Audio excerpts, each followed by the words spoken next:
this week reading a book that I read before, and it just hit me completely different this time. So I'm going to share this with you. It's called Relentless by Tim Grover. He was the trainer for Michael Jordan, for Kobe Bryant, Dwyane Wade. He's the man who worked with most elite athletes, the most elite athletes on the planet. He spent decades studying what actually separates the people who are great from the people who are the best. And he breaks people down into three categories. He calls them the coolers, the closers, or the cleaners. I got to the cleaner section and I was just stunned. Um, it wasn't even new information, you guys, but it suddenly was a mirror for me because everything that Grover says about what a cleaner is and how a cleaner operates and what a cleaner refuses to do, I recognize that. And not as an aspiration, but as a description of who I already am and who I've sometimes talked myself out of being when shit gets hard. So this is what today's episode is going to be about what Grover's framework reminded me of about myself and what I think it's going to remind you of about yourself, because I don't think that you're a cooler. Okay. I think you've been operating like one while the cleaner has been waiting inside of you the whole time. You guys, welcome to the Listen Bitch podcast. I am Branden Lynette. I'm your voice authority podcast coach. Your mess is your message and your potential is your purpose. So get the fuck over yourself and go build it. I do want to give Tim Grover his full credit, okay? Relentless is one of the most honest books about elite performance ever written. If you have not read it, please get this book. This episode is not a summary of the book. It is what the book cracked open in me when I read it on the beach. And I think it's going to be something that's going to help crack something open in you. So I want to use his framework as the foundation because it's the right framework. And then I want to be able to take it somewhere for you that's specifically about what it means for you and the work you're supposed to be doing and the version of yourself that you've been managing down. Before we go in today, you guys know that today is brought to you by Super Patch. And do I have a victory patch here? Yes, I do. Victory today. Because what Grover talks about in Relentless, that internal fire that does not require outside conditions to sustain itself. That is what victory supports. Enhanced performance, strength, stamina, neurofunction, your body and brain operating at the level the calling is requiring of you. These are drug-free, ingredient-free, made in the United States of America. It's a vibrotactile technology working directly through your nervous system, communicating to your brain. So let me give you the framework of this book so you can find yourself in this space honestly, okay? Grover says here, he writes that there are three types of people when pressure arrives. We've got the cooler, he's talented. The cooler is often the most naturally gifted person in the room, but the cooler needs the conditions to be right before the best version shows up. So the cooler is going to perform well when shit's going well. When the pressure spikes, the cooler looks to someone else to handle it. And it's not even out of malice. It's just out of a fundamental orientation towards comfort that talent cannot override. Then we've got the closer, who is better than the cooler because the closer can deliver when that shit counts. The closer has proven it, but the closer is motivated by that external fuel, by the crowd, the paycheck, the recognition, the stakes being visible enough to activate the performance. And you take away the external stakes and the closer is much less predictable. The closer needs something to close toward, something on the outside to reach for, and without it, the drive will be inconsistent. And then we have the cleaner. The cleaner is different at the foundation, not just skill level, but I mean in wiring. The cleaner does not need a fire lit from outside because the fire is already burning from inside. The cleaner does not perform for the crowd because the crowd is irrelevant to whether the cleaner is going to show up. The cleaner does not need the conditions to be favorable, does not need the external validation, does not need to see the outcome clearly before committing to the work. The cleaner just goes because going is who the cleaner is. And this is the part of Grover's framework that I really sat with on the beach this week. The cleaner is not the most talented person in every room. The cleaner is the standard that the room operates around. The cleaner establishes what showing up actually looks like, and everyone around the cleaner rises to it or gets left behind it. But either way, the standard is absolutely set.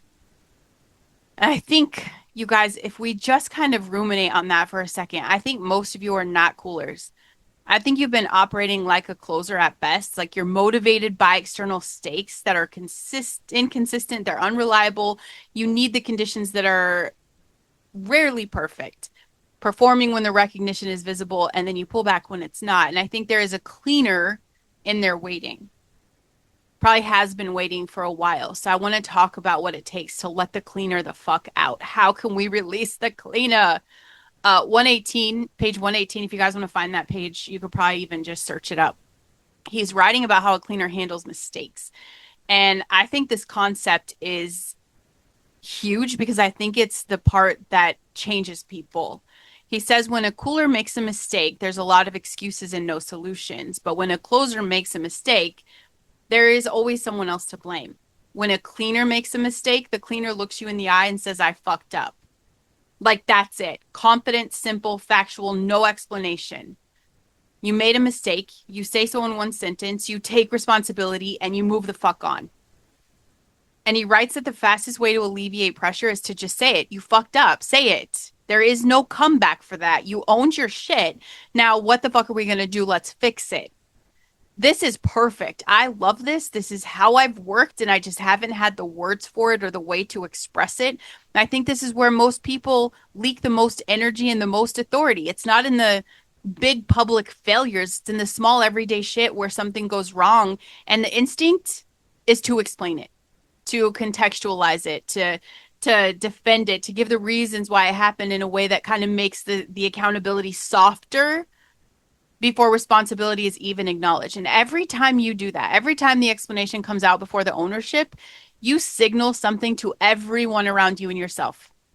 That ownership is conditional, that the responsibility needs to be earned rather than automatic, that you are a closer looking for someone else to share the blame with, not a cleaner who can look at the situation in the eye and say, I did that and now I'm fixing it. The cleaner doesn't carry an explanation around. The cleaner sets it the fuck down immediately, picks up a solution. And this is hard for most people, and it matters a lot physiologically that you understand the mechanisms like I talk about. When you make a mistake, your brain's threat response, it does fire.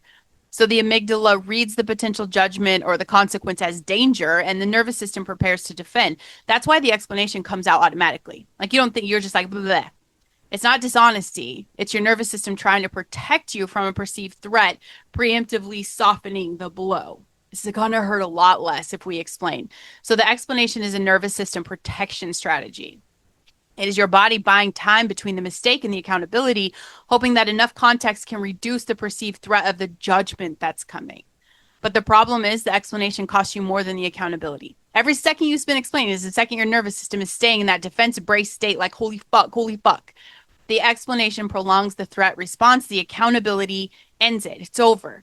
When you can clearly say, I fucked up, you say that clean and fast. And you guys, I know I've talked to you about this several times. Like, this is, I come to God and I'm like, dear God, I fucked up. That's it. What can I say? Does he want my explanation? No. It's fast. It's clean. And when that happens, something physiological happens. Like, your defensive state just releases. Your nervous system gets the signal that the threat is owned and it's not active, and then you can move back into your sympathetic state, your problem solving state, the state where you can actually think clearly about how to fix shit. And what Grover observes in the cleaners, they solve problems faster. And it's not because they're smarter, it's because they're not spending time in the fucking explanation. They name the problem, they own it, and their nervous system clears fast enough to let the solution part of the brain start thinking clearly immediately. The cleaner's brain has learned through repeated practice of immediate accountability that ownership is safe, that the threat of the mistake is smaller when acknowledged than when it's defended. And the neural pathway from mistake to ownership is so well worn in the cleaner that it runs automatically. The explanation pathway gets weaker from disuse, and the accountability pathway just gets strong as fuck because you've been practicing. You can build that same pathway every single time you catch the explanation rising and you replace it with ownership instead. You're building it. And it feels wrong at first because the protection response is strong. It gets easier because the pathway gets stronger. And eventually, ownership becomes the automatic response. The explanation stops feeling like the natural first move because accountability is faster and cleaner and it costs less. Your nervous system wants to relax. Accountability relaxes it faster than any explanation ever will. And the other page that I kept coming back to on the beach is this. Grover says the only way you can light other people on fire is to be lit yourself. And the only way to be lit yourself is from the inside. Professional, cool, focused. If you had a bad night and you cannot show up the next day ready to go, that does not just affect you, it affects everybody around you. And I think this is one of the most under discussed costs of sitting on your fucking potential. You already know what it's costing you. The Sunday night wait, that fucking flat Tuesday being productive in the wrong direction, doing the wrong shit, that low grade drain of operating from less than the full fucking version of yourself. You have felt that. And what Grover is saying is that the cost to everyone else, he's pointing that out, the people who are supposed to be lit by your fire. The podcast listener who needed to hear the episode you talked to yourself out of recording. The client who needed the coaching you decided you were not ready to offer yet. Or the person in your community who's watching you to see if someone like them could build shit. Your unbuilt shit is not a private decision. It's a public cost. And the people who were supposed to be lit by your fire, they're just sitting in the fucking dark right now because you've been managing your flame down to a level that feels super safe and you're not exposing shit or you're not claiming shit. The cleaner doesn't need a fire lit from the outside. The fire is burning. The question is whether you're letting it burn or if you're managing it down because full fire is uncomfortable and exposed and might be too much. Let that bitch burn. That's the instruction. That's the instruction from the man who works with the elites. Tim Grover, let me know on the beach and I'm sharing it with you. Let that shit burn.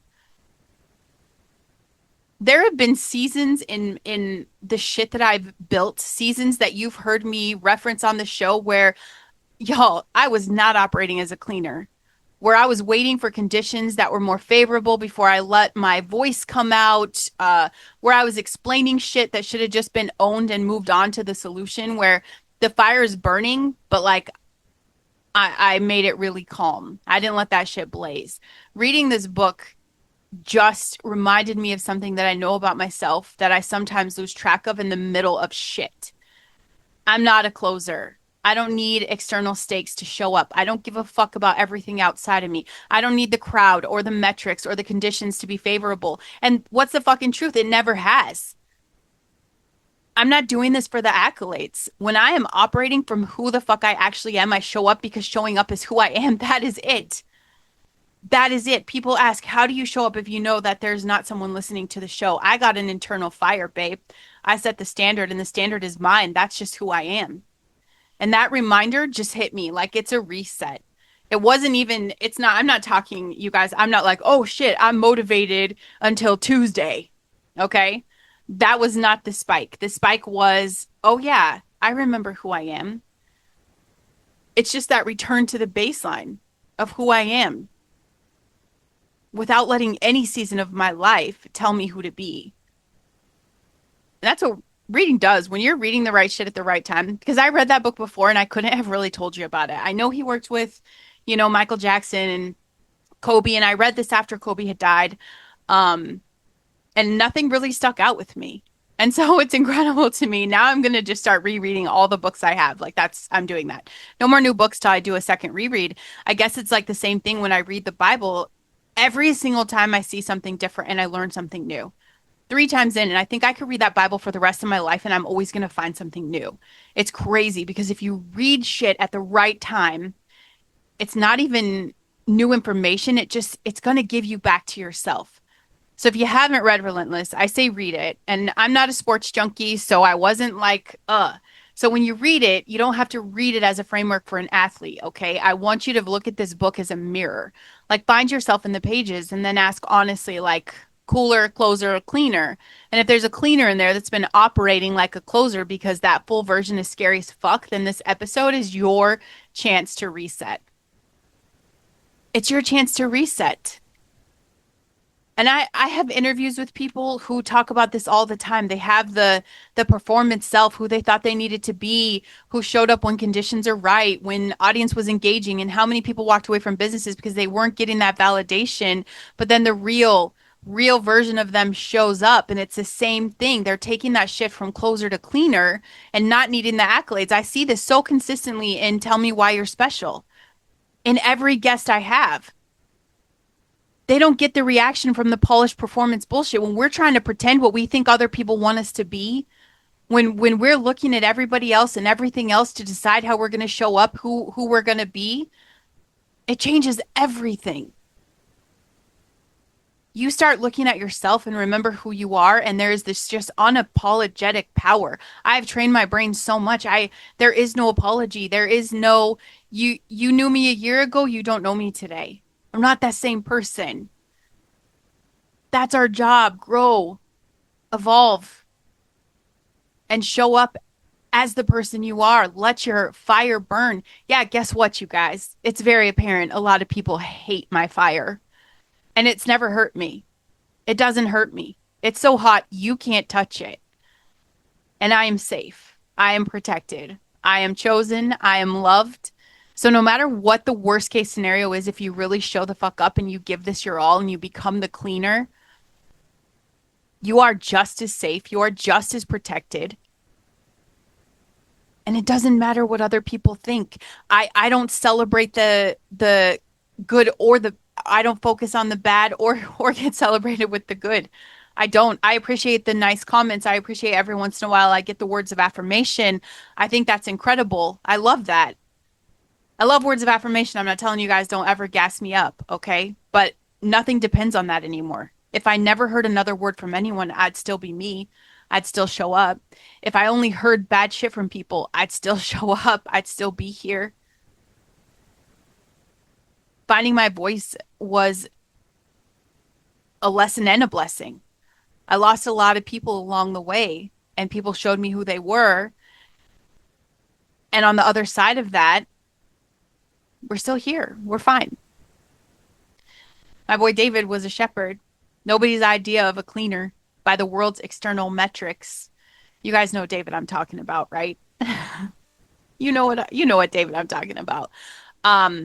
He had no armor, no military training, no resume that would have put him in a room with Goliath by any conventional standard. But when Goliath stood there and the whole trained army of Israel was frozen in fear, waiting for conditions that would make the fight more favorable, David didn't wait for conditions. He said, "Who is this uncircumcised Philistine that he should defy the armies of the living God? Not who gave me permission to fight, not who is going to validate this decision, not let me get more training first and come back when I'm ready. Who is this guy?" And he walked out with a sling and 5 smooth stones and the internal fire of someone who didn't need external conditions to know exactly who he was and what he was there to do. Babe, that is the cleaner. Not the most equipped person on the field, the one whose fire comes from a source that doesn't require the crowd or conditions or favorable outcome to stay lit. The army was full of closers waiting for the conditions to improve. David was a cleaner before he ever became a king. The internal fire was there from the beginning. The title and the recognition came after the behavior that already reflected his identity. The cleaner identity comes before you get the credentials. The fire burns before the recognition arrives. That's the whole point. What does being a cleaner look like in your actual life? That's recording the episode on a Tuesday where nothing has gone right because you're the kind of person who records the episode no matter what. Not when conditions are favorable, because that's who you are. Being a cleaner is owning your shit in one sentence and moving past it. Not the explanation, not the context, not the reasons that soften the accountability before it gets fully offered. I fucked up. I'm going to fix it. That's it. It looks like your standard being yours rather than borrowing it from what everybody outside of you expects from you. The cleaner sets the standard and the room adapts to it. The closer adapts to the room. So if you think about that, which one have you been doing? Being a cleaner looks like that fire burning even when no one's watching, especially when no one is watching, because that fire that only burns for an audience is not a cleaner's fire. That's a closer's performance. It's a show, it's a facade, it's fake. That cleaner's fire burns on the days with no metrics moving and no audience engaged and nothing external to close toward. It burns because it's internal and it doesn't have another option. Being a cleaner means you don't have to explain yourself to everyone who questions your direction. The cleaner knows the direction. The cleaner moves. The explanation is for people who are not sure of their footing. The cleaner's footing is sure because the fire, babe, that fire, again, fuck the confirmation. You don't need that to stay lit. So read the book, or maybe you need to reread it the way I just reread it, looking for yourself in that page. Find where you are and then be honest about what you find. Cooler, closer, cleaner. You honestly know which one you're closest to right now. But this week, practice the one sentence accountability. The next time something goes wrong in your world, whether it's professionally or personally, catch the explanation before it comes out and then replace it with ownership.